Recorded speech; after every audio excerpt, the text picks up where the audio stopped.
그 265페이지에 그 Privacy in the Use of Cellular Phone 그런 얘기 있는데요. 이거는 이제 결국은 그 거기서 두 번째 패러그래프 보면요. 거기 보면 두 번째 패러그래프의 두 번째 줄 보면요. United States Supreme Court in 바트니키 vs 보포 그런 사건이 있죠, 그죠?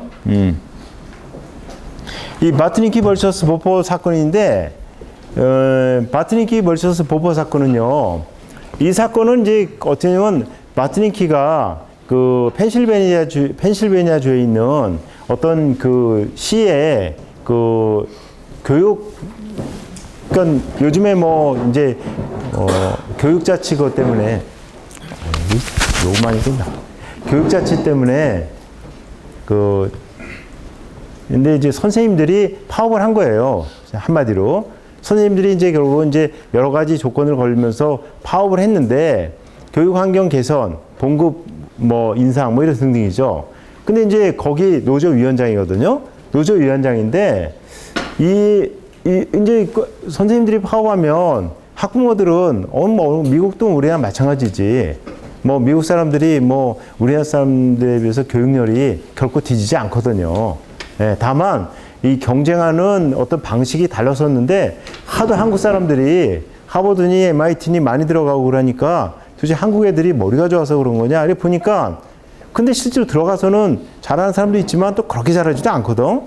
이게 보니까 이제 한국 사람들이 뉴욕이니 뭐 이런 데 보면 우리 대치동에 있는 도곡동이나 대치동에 있는 학원들 있잖아요. 학원 산업이 엄청 성행해가지고 이게 한국의 뭐 종로학원, 대성학원 이 시스템이 거기 다 수출돼 있대요, 지금. 응? 그래가지고서는 미국 그 부자들이요.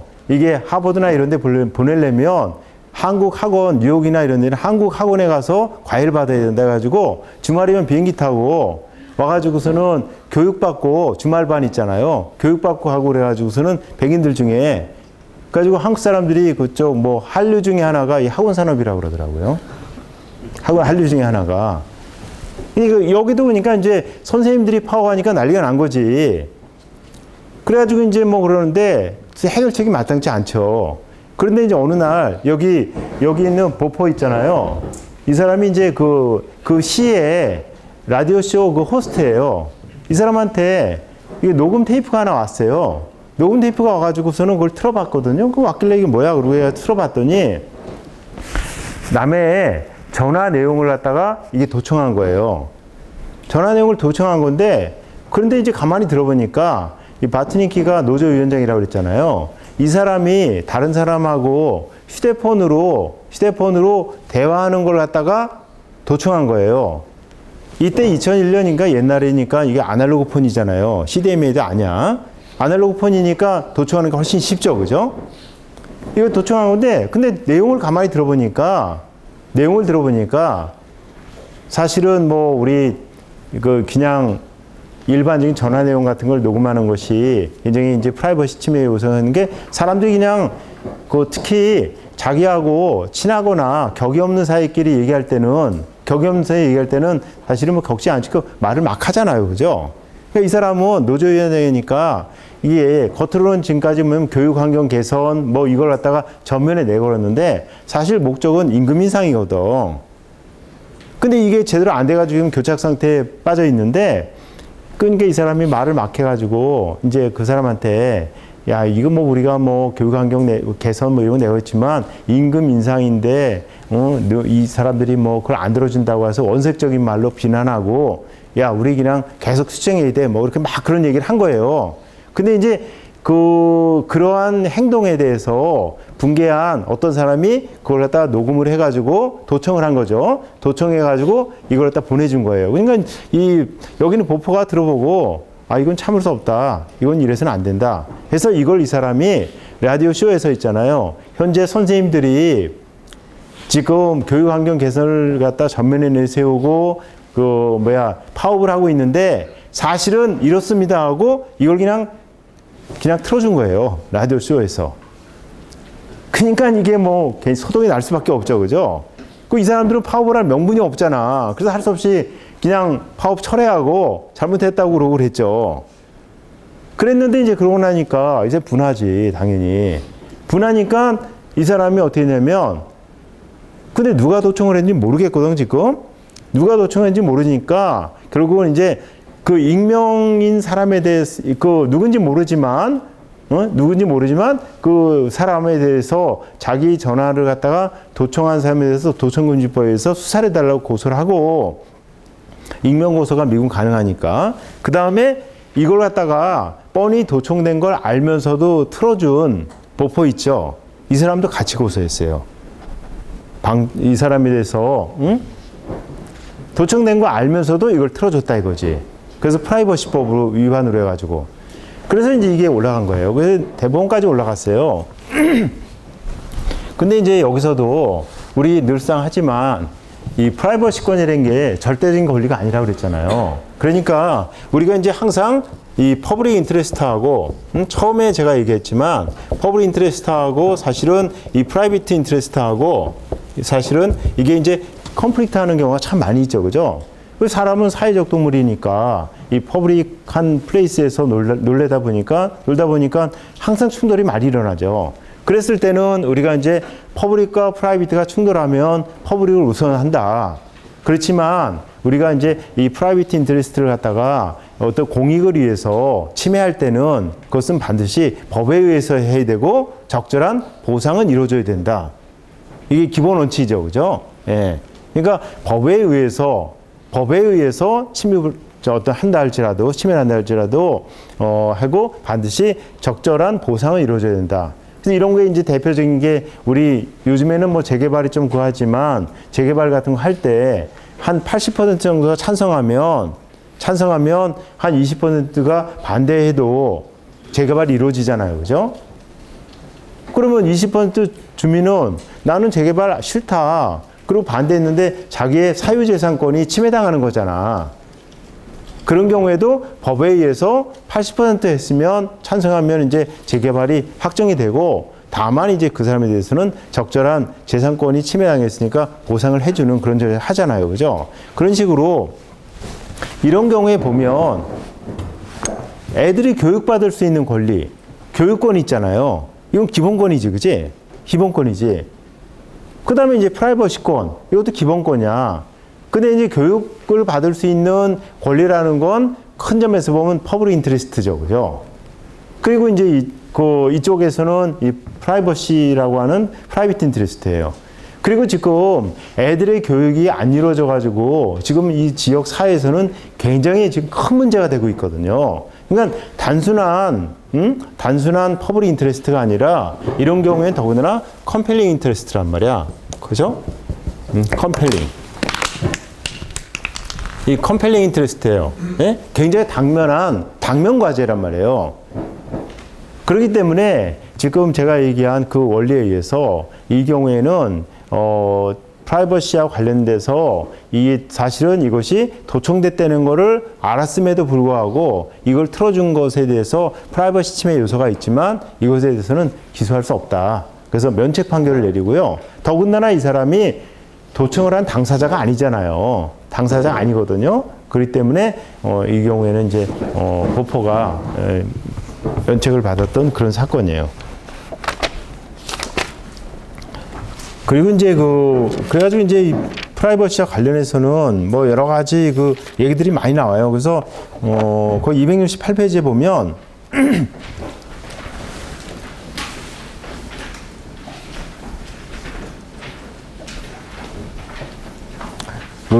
프라이버시 관련해서요. 여러 가지 법들이 많이 만들어져요. 거기 보면 프라이버시 프로텍션 액트 그래가지고 PPA라는 법이 있고요. 그 다음에 프라이버시 액트 그래서 94년은 나중에 개정한 거고 처음에 만든 건 74년이에요. 74년. 그 다음에 케이블 커뮤니케이션 프로텍션 액트, 비디오 프라이버시 프로텍션 액트 해가지고서는 여러 가지 법들이 많이 만들어져요.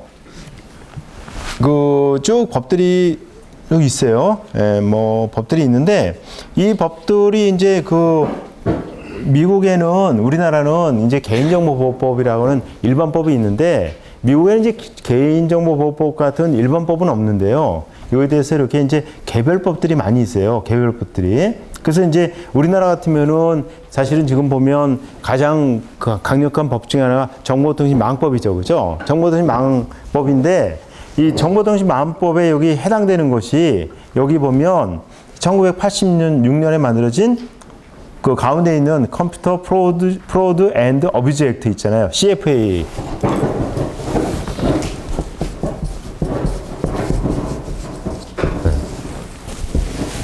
그래서 이제 이게 컴퓨터 프로드 앤드 어뷰즈 액트 그래가지고요. 이 법이 이제 1986년에 만들어져 가지고요. 이게 이제 이 법은 결국은 이제요. 그 당시는 이제 컴퓨터란 말을 썼죠. 그래서 컴퓨터에 대해서 컴퓨터 시스템에 대해서 권한이 없는 자 또는 자기의 권한을 넘어서 가지고요. 넘어서 가지고 결과적으로 여러 가지 불법적인 행위를 했을 때는 거기에 대해서 이제 처벌을 한다. 이런 법을 갖다가 1986년에 이미 만들었어요. 만들었는데 이 법이 이제 그다음부터는 컴퓨터라고는 했지만 결국은 이제 오늘날에 우리가 스마트폰을 포함한 모든 어떤 컴퓨터적인 성격을 가진 걸 다 포함하고 있고 그 다음에 이제 범위도 좀 넓어졌죠. 그래서 많은 지금까지 개정이 이루어지고 있는데 우리나라 정보통신망법도 마찬가지잖아, 그지? 예, 그래서 CFA라는 법이 있고 그 다음에 뭐 거기 보면 Fair Credit Reporting Act에서 신용정보보호법 있잖아요. 그런 법도 있고 여러 가지 법들이 쭉 있어요. 그래서 뭐 예를 들면 이 법들 중에 이제 그 재밌는 그 법들 보면요. 예를 들면 그 270페이지에 보면요.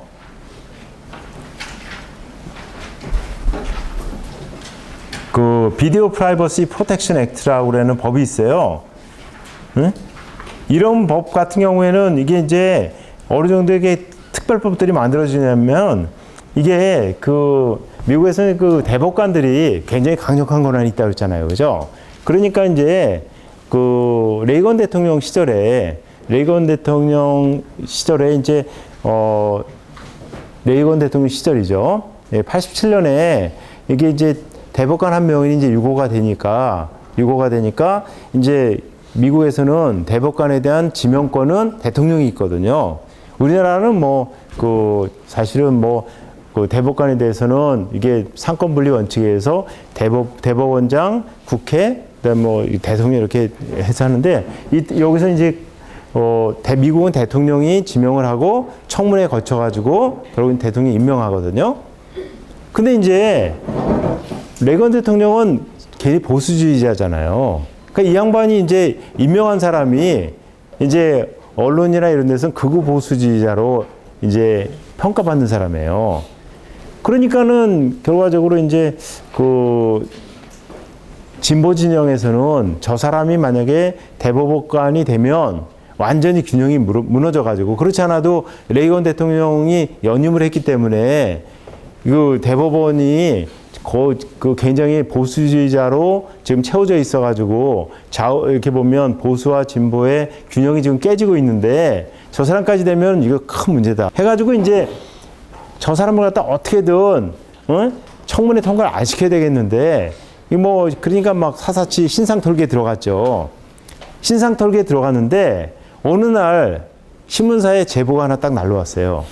제보가 왔는데 제보가 뭐냐면 이 양반이 그 미국에 이제 보면 요즘에는 뭐 그런 거 이제 다 없어졌지만 블록버스터라고 그래가지고 그 비디오 체인이 있잖아요. 비디오방 체인에 있는데 어디나 다 그렇지만 단골 손님들한테 뭐 포인트 주고 뭐 고객 관리 이야기해서 고객 신상 정보가 쭉 있고 그래서 보면 이 사람이 몇 월 며칠 몇 시에 뭐 어떤 거 빌려가고 이게 쫙 다 있잖아요. 그죠?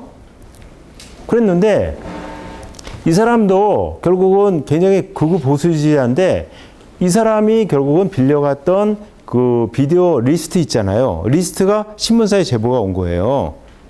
근데 빌려간 리스트를 딱 보니까 전부 뭐 굉장히 에로물이라든지 굉장히 하여튼 굉장히 이 사람이 평소에 주장했던 가치하고 전혀 다른 유형의 비디오만 잔뜩 빌려간 거예요. 그래가지고 그게 이제 제보가 딱 온 거예요. 그러니까 신문사에서 그리고 딱 보니까 뉴욕타임스 그런 데 보니까 이거는 뭐 그래가지고 그걸 갖다가 이 사람은 이중인격자라는 식으로 해가지고, 평소에 이 사람이 주장했던 가치하고 전혀 다른 개인의 삶을 살고 있다.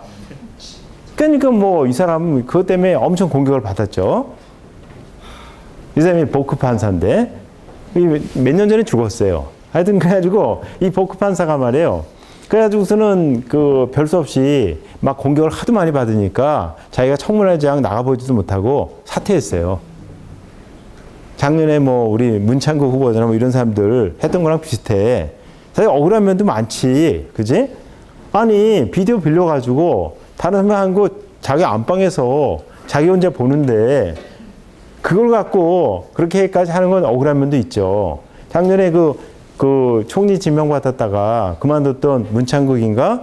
그분도 이렇게 기자들 얘기 들어보면 굉장히 하여튼 기자로서는 엄청 그 훌륭한 분이고 뭐 여러 가지 하여튼 훌륭한 분이에요. 그리고 그 사람이 이렇게 얘기하신 걸 갖다가 전후 좌우 이렇게 잘 문맥을 보면 야, 이거 치사하게 일본이 그렇게 사과 안 하겠다는데 그렇게까지 지금 강요하다시피 해가지고 사과를 받으면 그게 뭐가 뭐 하느냐. 그리고 이 사람이 굉장히 독실한 신자이기 때문에 왜 신자들 보면 이집트에서 모세가 이렇게 탈출시켜가지고 40년 동안 이스라엘 사람들이 광야에서 헤매다가 결국은 이제 가나안에 정착하잖아요. 그러니까 이제 그걸 갖다가 기독교적인 시각에서 보면 하나님이 어떻게 보면 시련을 내려가지고 우리 강하게 하려고 했던 거다. 이렇게 해석을 하고 있거든요.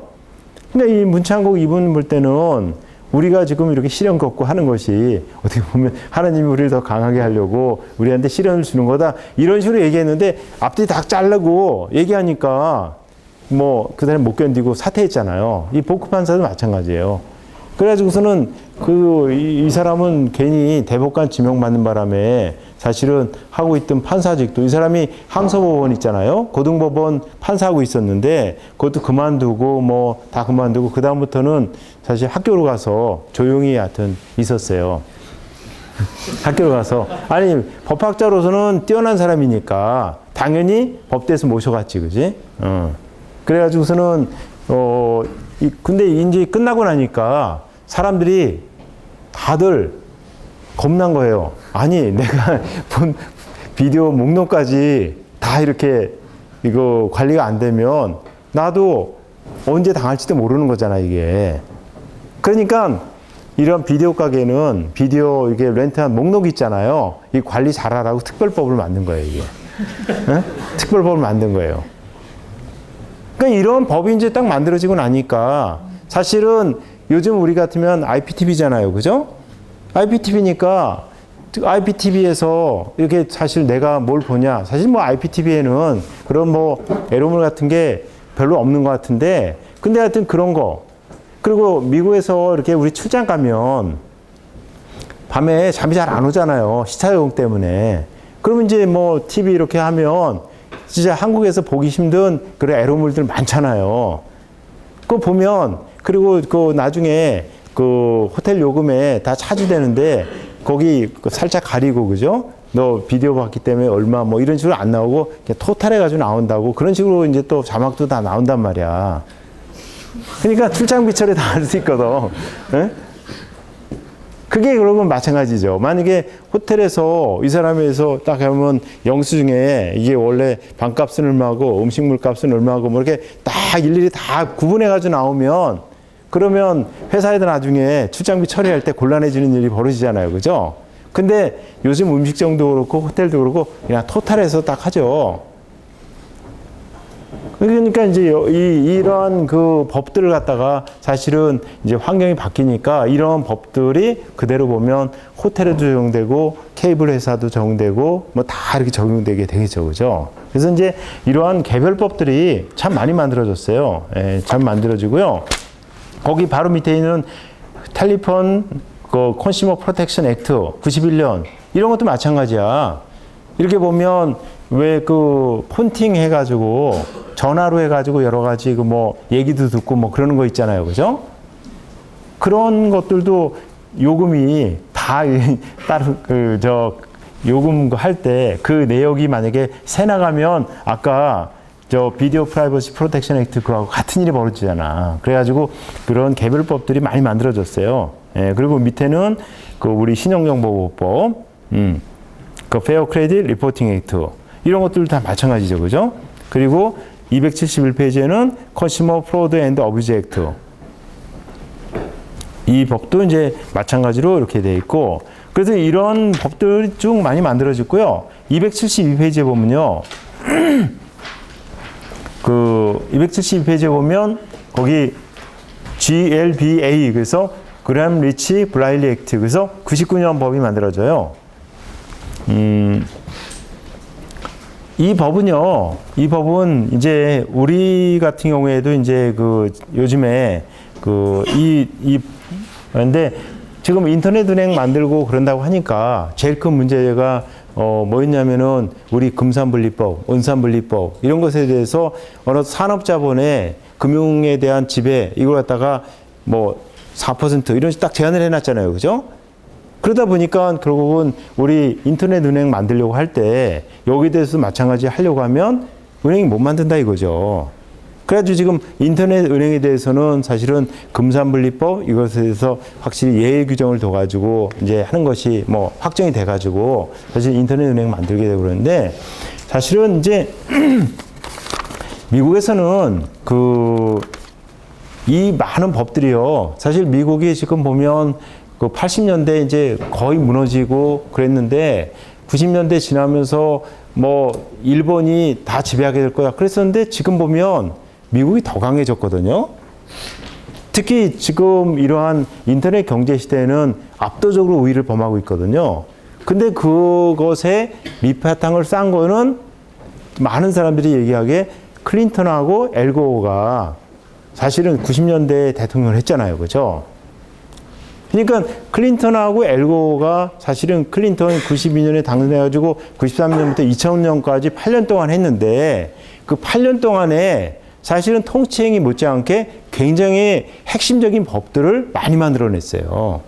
많이 만들어내가지고 지금 생각하면 갈등이 커져가지고요. 지금 보면 미국 같은 경우에 우리나라처럼 지금 민주당하고 공화당하고 갈등이 엄청 크거든. 그래서 괜히 당리장략적으로 움직여가지고 사실은 오바마 대통령이 여러 역할을 기대만큼 못한다는 비난에 많이 휩싸이고 있는데 그래도 거긴 우리보다 낫지. 그래도 우리보다 낫죠. 응? 우리보다 낫는데 그때 사실은 인터넷에 대해서 잘 모를 때 법들을 많이 통과시킨 거예요. 지난주에 사실은 뭐 통과될 뻔해도 안 됐지만 우리 정보보호 산업진흥법 있잖아요. 이게 지난주에 법사위원회 통과됐거든. 그래가지고 아마 다음 주 월요일 날 이제 많은 법들 통과시킨다고 하는 원포인트 국회 열리면 통과될 걸 생각하고 있어요. 근데 정보보호 산업진흥법 이거 일부에서는 반대도 했거든요. 뭐 소프트웨어 산업진흥법도 있고 클라우드법도 있고 ICT 특별법도 있고 그러는데 정보보호 산업진흥법을 갖다가 굳이 뭐 만들 필요가 따로 있느냐. 우리 이제 정보보호 하는 사람들은 예산도 따로 정보보호청 만들어주고 뭐 그다음에 인력 양성이라든지 등등에 있어서 그다음에 소프트웨어 대가 산정에 있어도 이제 확실하게 해는 근거를 마련하고 했기 때문에 정보보호 하는 사람들은 정보보호 산업 육성법이 있으면 굉장히 장점이 있죠. 그렇지만 다른 쪽에서는 그렇게 스페시픽한 법을 따로 만들 필요가 있냐 했는데 결과적으로 통과가 됐어요. 어떻게 보면 강력한 반대가 없어서지. 강력한 반대가 없어서고 이게 잘 모르는 분야예요. 사실은 정보보호는 일반 사람들이 보면. 그러니까 반대를 하려면 확실한 근거가 있어야 되잖아. 그래서 이제 미래부라든지 뭐 키시아라고 정보보호 산업협회라는 이런 데서 강력하게 밀고 뭐 그렇게 했는데 반대하는 쪽에서는 사실 잘 모르는 분야니까 반대 목소리에서 확실한 근거를 반대 논리를 갖다가 전개하는데 한계가 있어가지고 결국은 이 법이 만들어졌거든요. 이게 여기 이제 엘고하고 이 클린턴 이 두 사람이 컴비를 이뤄가지고요. 그 당시 인터넷 잘 모를 때 아니야. 근데 미래에 필요한 법들을 엄청 많이 통과시켰어요. 그래가지고 이제 여기 나오는 GLBA 법 있잖아요. 이 법하고요. 그 다음에 이제 274페이지에 있잖아요. 274페이지에 보면 히파라는 법 있죠. Health Insurance Portability and Accountability Act 있잖아요. 힙합법. 이 두 개 법을 갖다가 통과시켰는데 이 법이 굉장히 중요한 의미예요. 이 그람리치 블라일리 액트 GLBA는요. 결과적으로 이제 클린턴하고 엘고 그 사람들이 결국은 여러 가지 봤을 때는 결국은 앞으로는 우리 지금 얘기하는 핀테크 있잖아요. 이걸 예측을 했던 거예요. 지금 같은 핀테크에서 결과적으로는 금산분리도 의미도 없고 그 다음에 또 하나는 보면 은행, 증권, 보험 이런 것이 확실히 구분이 돼 있었잖아요. 근데 결과적으로는 이거 다 통합될 거다. 다 통합될 거다.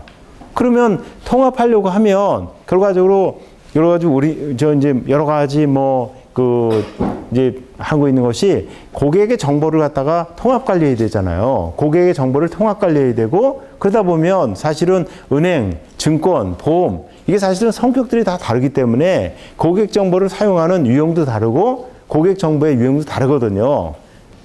그러니까 이것을 통합하는 것에 대해서 굉장히 어떤 반발도 많고 그리고 특히 이제 이런 것을 온라인적으로 서비스하고 하려면 당연히 정보 유출에 대한 정보 보안에 대한 어떤 위험성 그리고 우려도 당연히 커질 수밖에 없잖아요.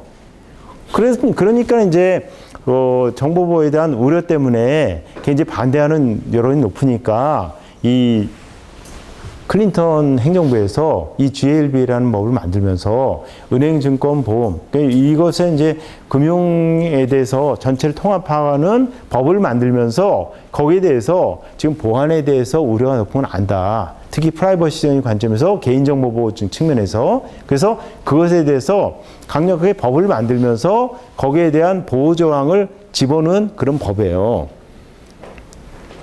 근데 아까 제가 얘기한 것처럼 우려가 있으니까 사실은 사람들이 생각한 것보다 훨씬 더 강력하게 보호조항들을 많이 넣었어요. 우리가 시큐리티 앤드 프라이버시적인 측면에서. 그러니까 시큐리티 앤드 프라이버시 조항을 갖다가 강력하게 집어넣었어요. 강력하게 집어넣고 그 다음에 이제 강력하게 집어넣고 그 다음에 이것의 시행에 있어서는 합리적으로 좀 조정해 나가면서 하도록 함으로써 너무 처음부터 보안과 관련된 조항이 강하기 때문에 이거 어떻게 하느냐 그 우려를 또 없앴어요. 왜냐면 시행을 해 나가는 데 있어서 어떤 과도 기간을 두고 그런 식으로 해가지고 그래서 이 법을 갖다가 이 클린턴 시절에 이게 이제 여기 나온 대로 99년에 이 법을 만들어 가지고요 했고 그 다음에 이제 이 법에 있어서 중요했던 것은 여러 번 얘기한 대로 이가 GLBA에서 얘기했던 것은 이 여러 번 얘기했던 리즈너블 메저 있잖아요. 응? 리즈너블 메저.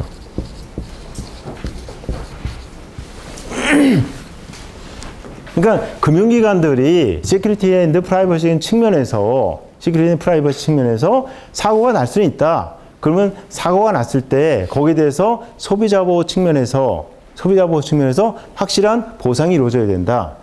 근데 보상이 이루어지는 데 있어서 중요한 판단 기준 중에 하나가 지금 우리가 여러 번 얘기했던 리즈너블 메저 있잖아요. 네, 리즈너블 메저. 그러니까 이게 이 리즈너블 그러면 어떤 것이 리즈너블하냐? 그거는 제가 저번에 얘기한 것처럼 미국에는 사실은 우리가 그 시스템으로 가는 것이 사실 가야 되겠지만 어려움이 있죠. 왜냐면 2005년도에 아멕스 판결 같은 게 이제 대표적인 건데 결과적으로 자기가 사용하지 않은 카드 대금이 청구되니까 이 사람은 나 사용한 적 없다. 그리고 못 갚겠다고 하니까 아멕스 카드가 그 대금을 갖다 갚으라고 해가지고 소송이 벌어진 거거든요. 그랬을 때 아멕스 카드에서는 카드 대금이 잘못 청구될 리가 없다. 왜냐면 카드 긁는 순간 바로 그거 사용 내역은 우리 굉장히 안전한 서버에 다 보관이 되고 거기에 대해서는 시큐리티 측면에서 완벽하게 보관이 되고 있고 그 다음에 우리가 거기에 대해서 기술적 조치, 관리적 조치를 충분히 하고 있다. 이렇게 주장을 하고 있고 이 사람은 난 내 카드 잃어버린 적도 없고 이상한 데가 사용한 적도 없고 그러니까 이거 돈 안 되거나 그런 거 아니다. 그런데 나 사용한 적 없다. 이렇게 주장하는 거죠. 그러면 이제 거기서 결국 이제 이 사람이 자기가 사용한 적이 없다고 하니까 대변하는 변호인이 아멕스 카드 보안 책임자를 갖다가 그 선서 진술하게 해가지고 선서하게 한 다음에 이제 증언석에다가 앉힌 다음에 이제 물어보기 시작했는데 제가 한번 언급한 적이 있는 것 같은데 그 사람이 보안에 대해서 지식이 없는 사람이에요. 그냥 단순히 고위직이니까 보안 책임자로 임명된 거야. 우리도 몇 년 전까지 다 그랬죠, 그죠? 그럼 자기가 사실은 그 보안 책임자로 임명 CISO지만 실제로 지식이 없으니까 아 사실은 내가 이러지만 내가 실질적인 책임자는 이 사람입니다. 그래가지고 판사한테 요청을 해가지고 이 사람이 사실은 앉았으면 물 문제가 없는데 자기가 그냥 앉은 거예요. 왜냐면 들어본 건 많거든. 사실 보고를 계속 받았으니까. 그러니까 자기가 대답할 수 있을 거라고 생각한 거예요. 앉았는데 그 이쪽에서 이제 반대 신문을 하는데 굉장히 기술적인 아주 자세한 얘기를 상세한 얘기를 물어보니까 대답할 수 없는 거예요. 그러니까 이 사람이 이제 횡설수설 한 거지. 그러니까 이제 배심원들한테는 합리적 의심을 주는 거지. 아니 보안 책임자라는 사람이 보안 책임자라는 사람이 대답을 못 하는 거야. 반대 신문에 있어서. 그러니까 이쪽에서 저기 보십시오. 이렇게 엉터리 같은 사람이 보안 책임자를 하고 있으니 이게 보안 자기네가 완벽하게 하고 있다고 하는데 결과적으로 이게 보안이 제대로 될 수가 있습니까? 그러면 그때서야 이제 변명을 하죠. 사실은 내가 뭐 주로 보고를 받고 어쩌고 얘기하는데 그럼 거기서 이제 문제가 되는 게 그럼 인사관리가 잘못된 거 아니냐. 합리적 노력이라는 거에는 기술적인 거 외에 사실은 관리적인 것도 있는데 이렇게 보안 하나도 모르는 사람이 총괄 책임자를 맡고 있으니까 이게 분명히 어떤 홀이 있을 수 있다. 이랬는데 이렇게 받아들여졌어요. 그게 아멕스카드가 졌던 사건이에요. 아멕스카드가 졌어요. 우리 같은 경우에는 사실은 배심원 재판도 아주 예외적으로 이루어지고 있고 사실은 뭐 재판 기간이 짧고 보통 그러니까 미국식으로 이렇게 그러한 그 법정 드라마에 나오는 식으로는 잘 안 이루어지고 있는데 어쨌든 여기서 가장 중요한 거는 리저너블 메저 있잖아요. 이거예요. 그러다 보니까 사실은 지금 우리나라 로펌 같은 경우 그러더라고요.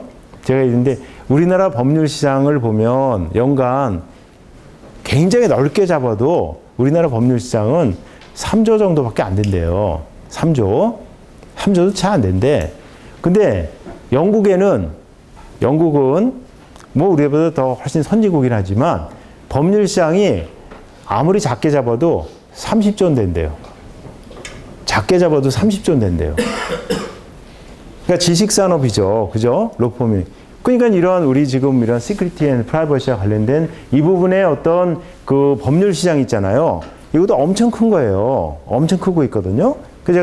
여러 번 제가 포렌식 얘기도 하고 뭐 다양한 여러 가지 얘기를 했었는데 앞으로 이제 그런 쪽으로 간다고 하면 우리가 코할 수 있는 게 많죠. 그죠? 예. 그래서 이 리저너블 메저에 의해서 결국은 판단 기준을 주고 그러면 이제 물론 우리나라도 보면 시행령이나 시행규칙 통해 가지고 여러 가지 가이드라인 제시하고 그러기 때문에 미국에서도 뭐 이것을 갖다 이제 담당하는 게 이제 FTC죠. 그죠? FTC라든지 뭐 그런 데서 리저너블 메저라는 게 뭔지 가이드라인을 계속 주고 있긴 있지만 우리처럼 상세하게 하지는 않거든. 상세하게 하지 않고 그것을 갖다 한다고 그래가지고 면책되거나 그런 건 더군다나 아니고 그래서 분위기가 많이 다른 거죠. 그래서 이제 우리 그 산업들이 결과적으로 글로벌화 점점 되고 있으니까 그런 상황에서는 그만큼 리스크가 있으니까 이걸 반드시 감안을 해야 되고요. 그 다음에 거기 그 274페이지 있잖아요.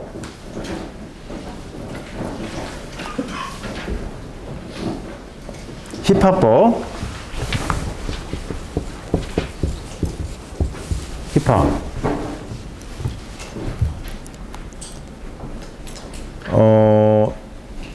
이 힙합법도요, 우리나라 지금 뭐 아직도 원격 진료가 문제가 되고 있죠.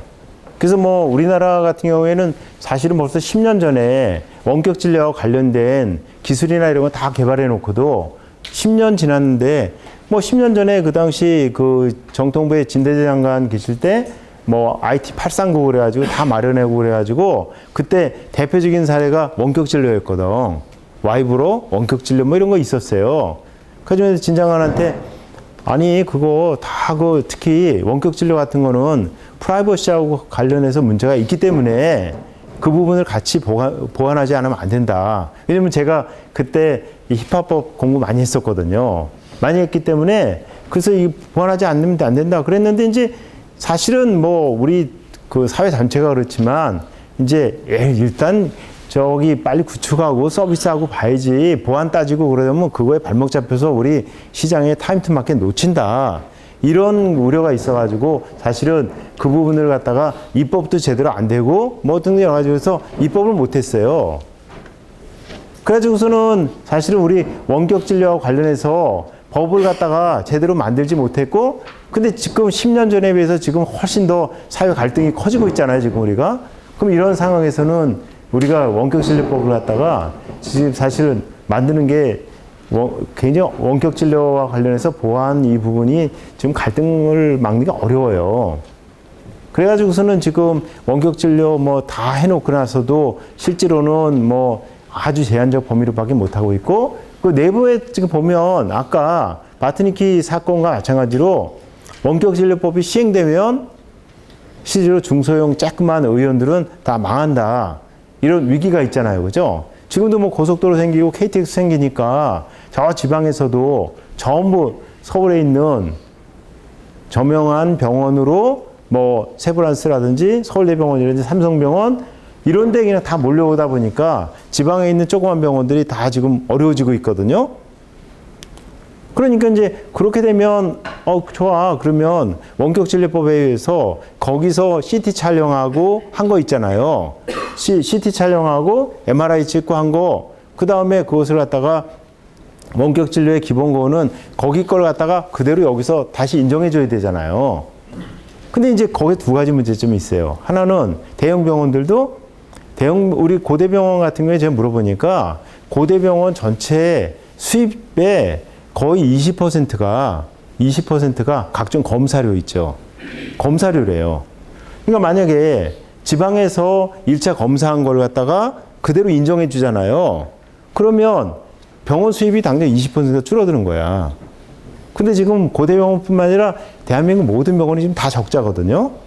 적자인데 20% 한다 그러면 지금 뭐 로스쿨 문 닫아야 된다는 얘기 나오는 거 마찬가지로 병원들 다 문 닫아야 돼요. 둘째는 거기서 조금 지방에 있는 조그만 병원에서 검사 제대로 했는지 안 했는지 어떻게 아냐 이거지. 만약에 거기서 CT 찍고 MRI 찍고 각종 검사한 거 있잖아요. 그걸 갖다가 그대로 여기서 일단 그 검사는 제대로 했다고 인정하고 그 다음에 처치를 했는데 애당초 검사가 잘못된 거였어. 아니면 검사한 기록이 지금은 사실 뭐 전송 도중에 그것이 어떻게 잘못될 확률은 거의 없지만 전송 도중에 뭔가 에러가 발생했다든지 그렇게 되면 그 누가 책임질 거냐. 법적으로 면책 부분이 있잖아요. 우리 지금 그 카드사라든지 뭐 이런 것도 그러잖아요. 지금 저번에 이제 피지 업체들한테 아 그래 고객 정보 보관하게 한다 이렇게 하니까 근데 카드사 입장에서는 내 카드사에서 지금까지는 우리 고객 정보는 우리가 보관했기 때문에 이 정보가 나가면 우리가 책임져야지. 그죠? 그런데 이것이 피지 업체가 보관하고 있다가 거기서 피지 업체가 털렸다. 그러면은 사람들은 이니시스나 이런 데를 갖다가 뭐라고 그러는 게 아니라 이게 뭐 국민카드가 털리거나 신한카드가 털리면 국민카드나 KB카드나 신한카드를 뭐라고 그러지 이니시스 그건 무슨 업체인지 알지도 못하거든. 그러니까 이제 그 부분에 대해서 책임 소재를 갖다가 클리어하게 해달라. 그리고 한국에서 이 정서법상 또 그런 문제도 있고 그렇기 때문에 이제 거기서 논란이 많았었거든요. 근데 아직도 확실하게 안 해놨죠, 또. 예? 그래서 이제, 근데 이런 부분을 갖다가요,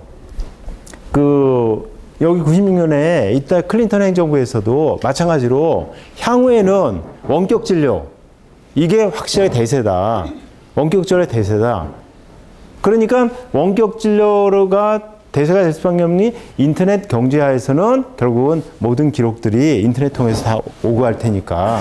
이래가지고서는 원격 진료와 관련된 부분에 있어서 입법적 뒷받침을 하고요.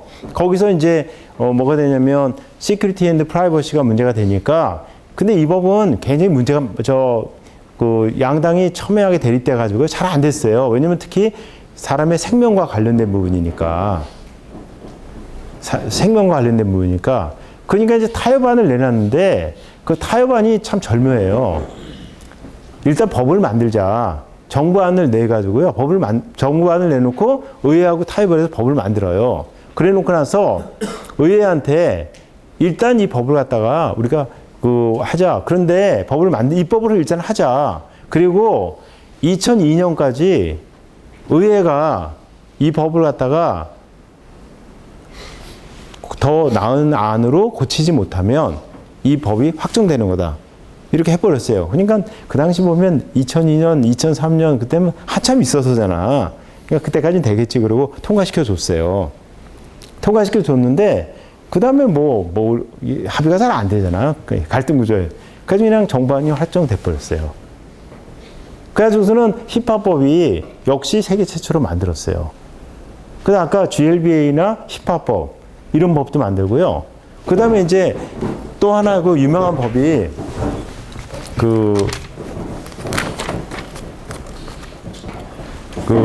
여기 찾았는데 이 칼리아라는 법을 만들었어요. 칼리아. 이 칼리아 법을 만들었는데요.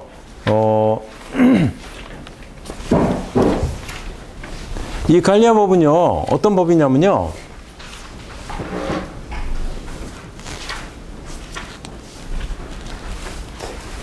이게 진짜 법을 갖다가 아까 얘기한 대로 이제 68년에 와이어탭 액트를 만들었는데 와이어탭 액트를 만들고 나니까 그때는 그랬었는데 1980년대 들어와가지고 휴대폰도 생기고 사람들의 통신수단이 이메일이 등장했잖아요. 그죠? 그러니까 이메일 등장하고 휴대폰 등장하니까 이것에 대해서는 어떻게 대응해야 되느냐. 그러니까 이제 아까 이 와이어탭 액트를 갖다가 이제 1986년에 개정을 해가지고요. 여기다 덧붙여 ECPA라는 걸 넣어놨어요. ECPA. Electronic Communication Protection Act 해가지고 ECPA라는 법을 갖다 만들어가지고 이 와이어탭 액트를 갖다가 어떻게 보면 이제 더 이게 개정한 거죠. ECPA라는 법을 만들었어요. 그래서 거기에는 이메일이라든지 아니면 휴대폰 있잖아요. 와이어리스 커뮤니케이션에 대해서도 마찬가지로 와이어탭 액트와 같은 조치를 취해야 된다. 이런 걸 만들어요. 물론 이제 거기서는 약간 달라진 게 우리가 이제 80년대 들어오니까 우리나라에서는 잘 안 쓰는데 미국 사람들 보면 결국 이제 요즘에는 거기도 잘 안 쓰는데 어쨌든 미국에는 그래도 아직도 우리는 사실은 거는 사람이 통신요금을 다 무는데 미국은 받는 사람도 요금을 부담하잖아요. 물론 요즘엔 정액요금제가 많아졌지만 어쨌든 받는 사람도 요금을 부담하니까 봐가지고 모르는 전화 같으면 잘 안 받으려고 그러고 그 다음에 또 우리는 명함에 항상 휴대폰 번호가 있는데 미국 애들은 없는 경우가 많죠. 그죠? 예, 없단 말이에요. 그래서는 이제 보면 그래서 아직도 보면 전화 이렇게 녹음기 있잖아요. 녹음기 많이 활용하고 그러거든? 그러면 이제 녹음돼 있는 어떤 전화 음성 내용, 그 다음에 메일 같은 경우에도요. 우리가 SNS나 이런 거는 실시간으로 받는 건데 메일의 경우에는 이미 저장돼 있는 거잖아요. 저장돼 있는 메일이란 말이에요. 그래서 이렇게 실시간 리얼타임 커뮤니케이션이 있고 그 다음에 실시간이 아닌 커뮤니케이션이 있단 말이야. 그러면은 실시간이 아닌 그러니까 리얼타임 커뮤니케이션 음성이 됐던 SNS가 됐건 리얼타임 커뮤니케이션에 대해서는 와이어탭 액트 형태로 해가지고 보호의 강도를 굉장히 세게 하는 거 그거는 좋다. 근데 그게 아니고 이미 녹음되어 있는 이메일이라든지 녹음되어 있는 기록이라든지 이런 것은 리얼타임은 아니니까 인권 침해적인 요소가 좀 작으니까 그것은 그냥 보통 영장으로 하는 정도로만 보호하면 될 게 아니냐. 이렇게 돼가지고서는 결국은 보호의 정도를 다르게 하는 있잖아요. 그런 법 개정이 ECPA를 통해서 만들어져요. ECPA를 통해서 만들어져요. 근데 그렇게 했는데 클린턴 행정부에서 그걸 본 거죠. 90년대 들어서 지금 우리가 이메일, 그때는 SNS는 없었지만 이메일이 등장하고 지금 와이어리스 커뮤니케이션 등장하고 그러는데 향후에는 굉장히 다양한 수단의 통신수단이 등장할 거다. 그럼 이럴 때마다 법을 갖다가 계속 개정해가지고 여기다가 이것도 넣어야 된다, 이것도 넣어야 된다 할 거냐. 우리나라 지금 법이 그렇죠. 그죠? 우리나라 법은 지금 통신비밀보호법에 휴대폰 감청 조항을 넣지 않았기 때문에 휴대폰 감청을 못하게 돼 있거든, 지금 우리나라. 그러니까는 그 국정원이라든지 검찰이라든지 이런 데서 휴대폰으로 다 요즘 통신을 하는데 휴대폰 감청 조항이 없으니까 결국은 감청이라는 건 리얼타임 커뮤니케이션이니까 즉시 실시간으로 감청하고 현장을 빨리 덮치겠다는 게 그거잖아요. 근데 지금 전화 사업자의 도움을 받아가지고서는 사실 유선 구간 감청하고 뭐 이렇게 하다 보니까 늦는 거죠. 그죠? 늦다 보니까 현장을 덮치는데 자꾸 실패하고 거기서 이제 문제가 생기는 거잖아요.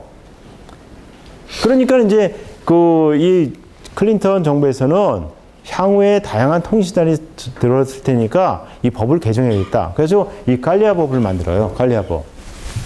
그래서 이 갈리아 법이 대단한 법인 게 94년 이 갈리아 법이 이 대단한 법인 게 이 법을 통해 가지고요. 통신사업자는 통신수단에 상관없이 적법한 영장이 발부되면 무조건 협조할 것을 의무화시켜요.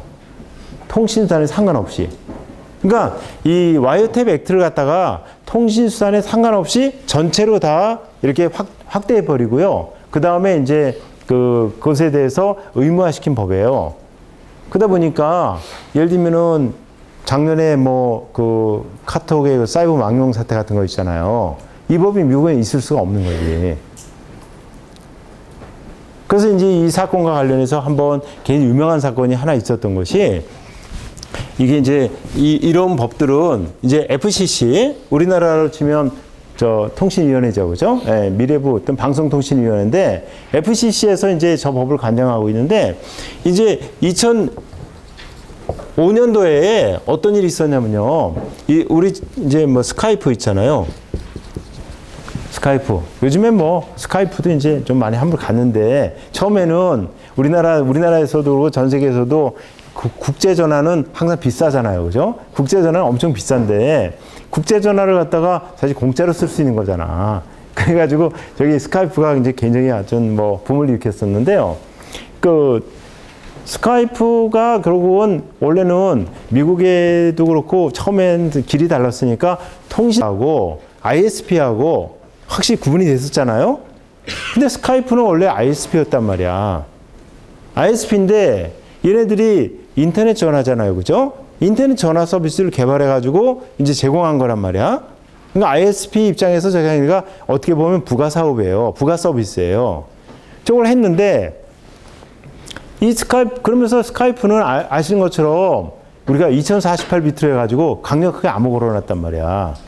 요즘에 크립토 락인가? 해가지고 랜섬웨어가 있는데 걔네들이 2048비트로 RS에 암호 걸어놔가지고 이게 해독키는 비트코인으로 해서 해도 하루밖에 안 가고 그래가지고 굉장히 여러 가지 전 세계적으로 파장이 컸잖아요. 우리나라에서는 별로 이렇게 랜섬웨어 이것이 크게 재미를 보지 못했는데 전 세계적으로는요 돈을 지불하는 비율이 3% 정도 된다고 그러더라고요. 제가 오늘 기자한테 들으니까 3%래요. 그러면 이게 굉장히 큰 비율이죠, 그죠? 100명한테 랜섬웨어로 딱 락 걸어놓으면 3명이 돈을 지불하는 거예요. 그러니까 전 세계적으로 뿌리니까 엄청난 그 돈을 벌 수 있는 그런데 결국은 이제 이 스카이프가 2048비트로 중간에 누가 도청하지 못하게 결국은 이제 음성을 갖다가 음성을 갖다가 파일로 바꿔가지고 암호 걸어가지고 보내니까 중간에 도청할 수가 없는 거죠. 그죠? 도청할 수가 없는 거예요. 요즘에 이제 SNS 지금 뭐 카톡도 그렇고 그렇게 하겠다고 하는 거 아니에요, 지금. 그러니까는 여기 영장이 발부가 됐는데 영장 집행을 못 하는 거야. 그러니까 이제 갈리아 법에 의해서 FBI에서 스카이프에다 요청을 한 거예요. 니네는 갈리아 법에 의해서 감청영장에 협조할 의무가 있다. 그러니까는 이것에 대해서 니네 복화 키 내놔라. 아니면 복화 키 내놓든지 아니면 그게 이제 일정 시간은 보관되니까 그것에 대해서 복화 시켜가지고 그 음성 내놔라. 영장 집행되면, 영장이 있으면. 그냥 스카이프에서 못하게 했다고 그랬어요. 왜냐면 우리는 원래 그 갈리아 법이 통신사업자한테 해당되는데 우리는 통신사업자 아니다. 우리는 ISP다.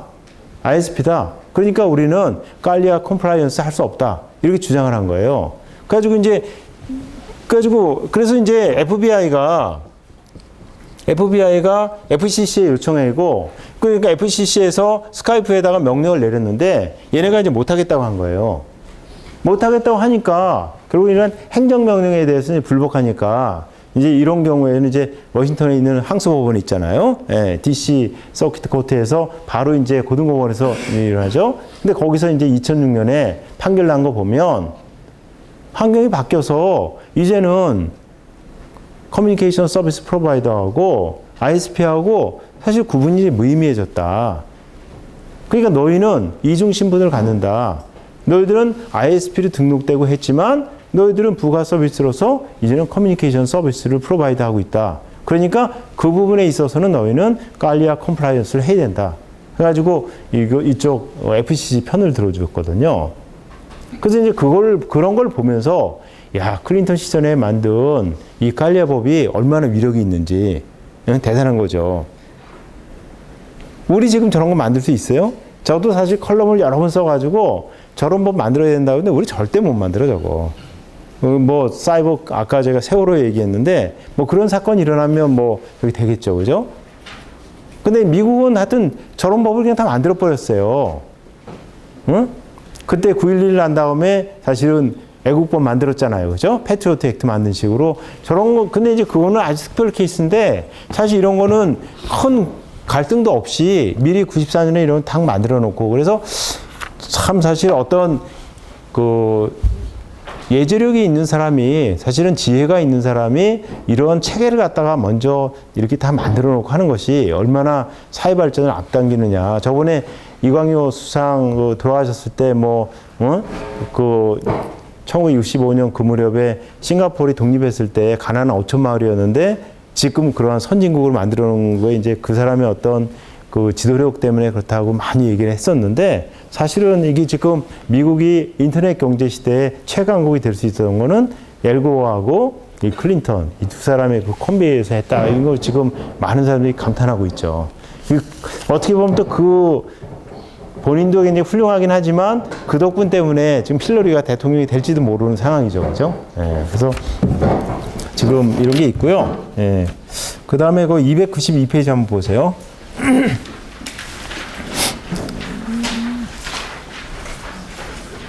292페이지에 제가 얘기했던 워크플레이스 프라이버시, 직장에서의 프라이버시 얘기예요. 이거 다 하진 못할 것 같은데 이거 이제 한 가지만 할게요.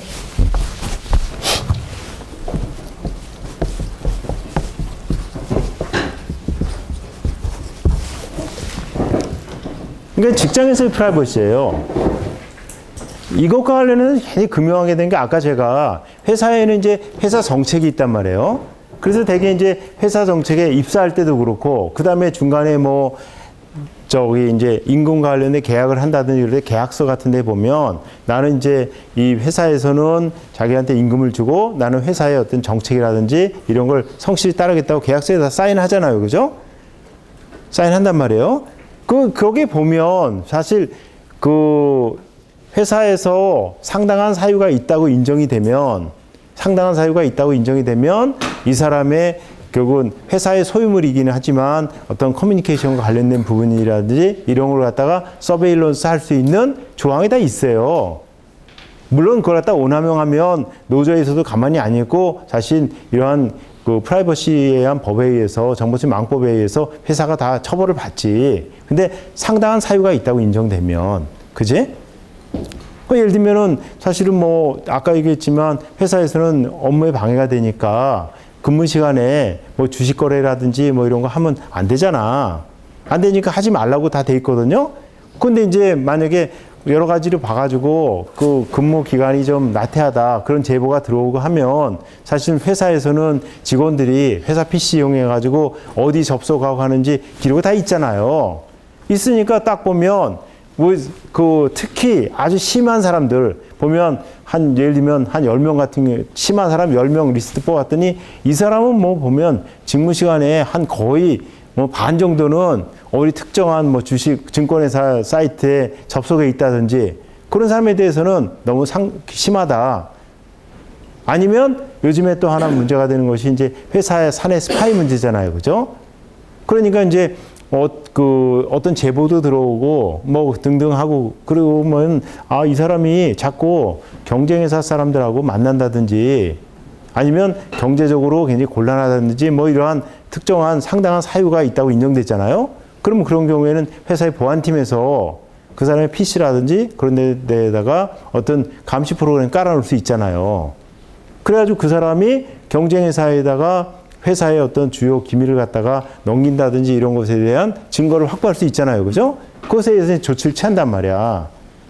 그러면 그랬을 때 자기가 프라이버시 침해가 됐다고 그래가지고 결국은 어떤 항변을 하거나 그리고 역으로 반격을 하거나 그럴 수가 있냐 그런 문제죠.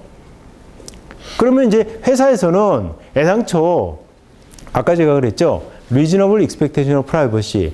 네가 여기에 대해서 지금 상당한 사유가 있을 때는 회사에서 당신에 대해서 감시 조치를 취할 수 있다. 는 것을 갖다 명확히 설명한 가운데 사실 사인하게 해야 되는 게 맞거든요.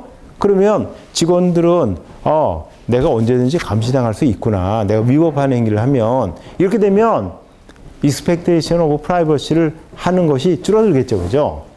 내가 언제든지 감시당할 수 있겠구나. 그래서 expectation이 줄어들고 뿐만 아니라 자기가 사인 다 했으니까 이미 알고 노티스를 한 상태에서 내가 사인을 했기 때문에 콘센트를 한 거잖아요. 그러니까는 결과적으로 그것을 기대하는 것이 합리적이 아니잖아. 그러면 합리적이 아니면 국가가 보호해주지 않아야 된다 그랬잖아요. 근데 사실은 이제 그 회사에 따라서는 그런 프로세스가 사실은 이걸 갖다 명확히 설명하지 않는다든지 아니면 이걸 갖다 좀 그냥 대충 넘어가고 불분명하게 넘어가고 왜냐면 이걸 갖다 너무 명확히 하려고 하면 또 노조에서 반발이 있는다든지 등등 할 수가 있으니까 사실 대충 넘어가고 하거든요. 그래가지고 제가 여러 해 전에 한번 그 신문에 한번 난 거 봤어요. 한국에서 직장에서의 프라이버시에 대한 통계를 봤는데 90% 이상 회사가요, 이게 근로계약 사인할 때 그런 조항을 집어넣는데요. 그리고 다 사인해. 근데 근로자들 중에 내가 그런 것에 사인했다고 생각하는 사람은 30%도 안 된대요. 대부분은 그냥 통상적으로 사인한 거예요.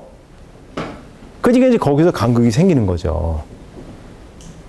근데 이제 이게 국가하고 문제면 이제 좀 더 인권적 차원으로 적극적으로 법원이 개입할 수도 있고 하는데 이게 이제 회사하고 근로자하고 부딪히면요. 이게 지금 복잡한 게 회사는 아까 근무 시간에 딴짓 하지 말아라. 아니면 우리 회사의 기밀 정보를 넘기지 말아라. 이거는 회사의 재산권하고 문제가 있는 거잖아요.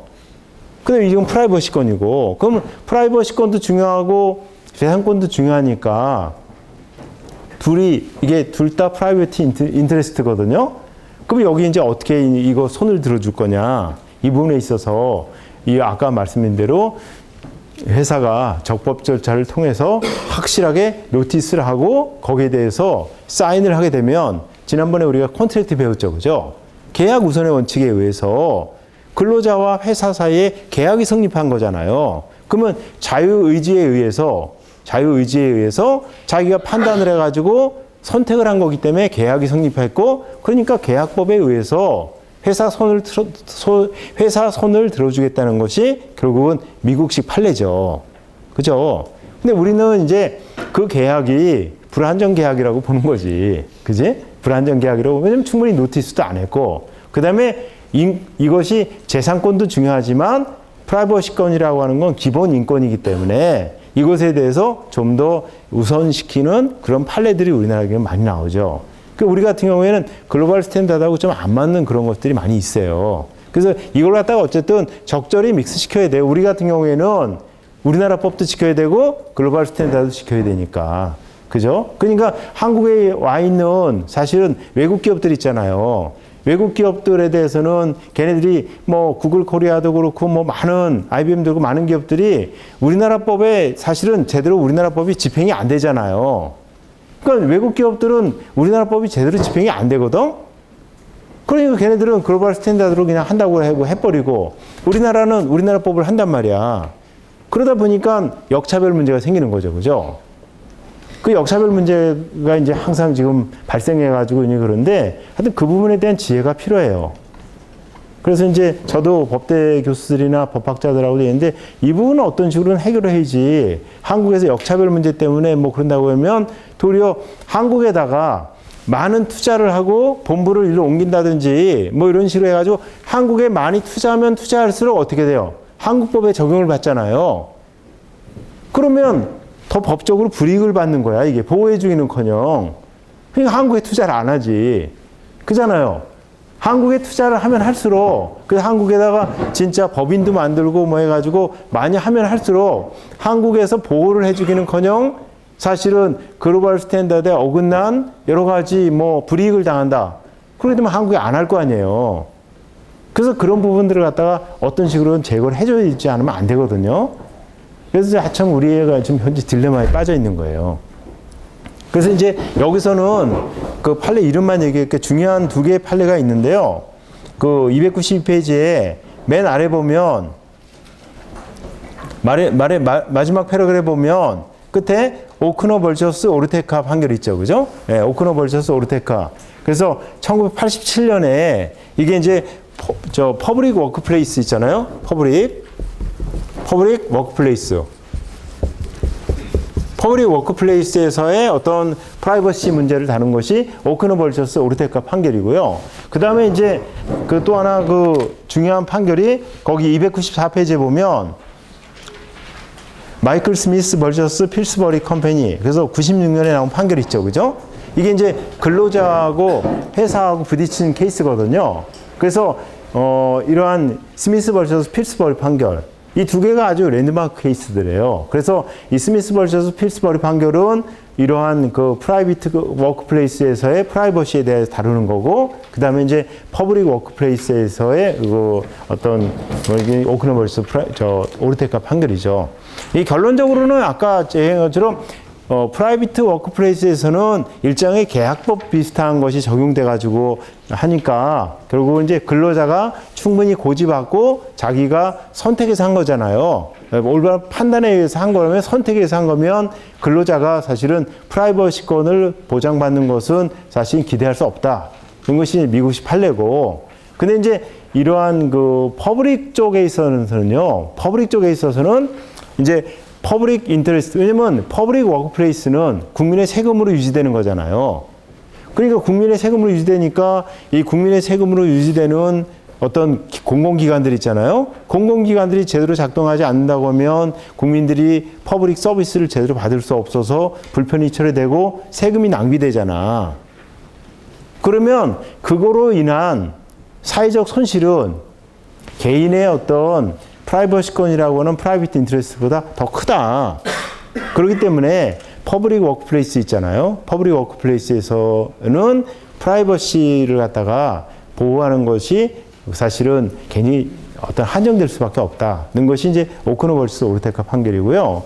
이 판결이 이제 워크플레이스 그 프라이버시에 대해서 아주 제일 먼저 나온 판결이기 때문에 유명하고요. 그래서 이것과 다음에 나온 이제 스미스 벌처스 필스버리 판결을 보면서 아, 글로벌하게는 어떻게 가고 있구나. 다만 이제 그럼에도 불구하고 프라이버시권이라는 것은 기본 인권이기 때문에 무차별적으로 해서는 안 된다. 그래서 제동을 거는 몇 개 판결들이 또 있거든요. 그래서 그거 같이 다음 시간에 할 거예요. 그래서 다음 시간에는 이제 오늘 이거 못한 거 하고요. 그 다음에 지금 개인정보보호 있잖아요. 개인정보보호 부분을 마저 다룰 거예요.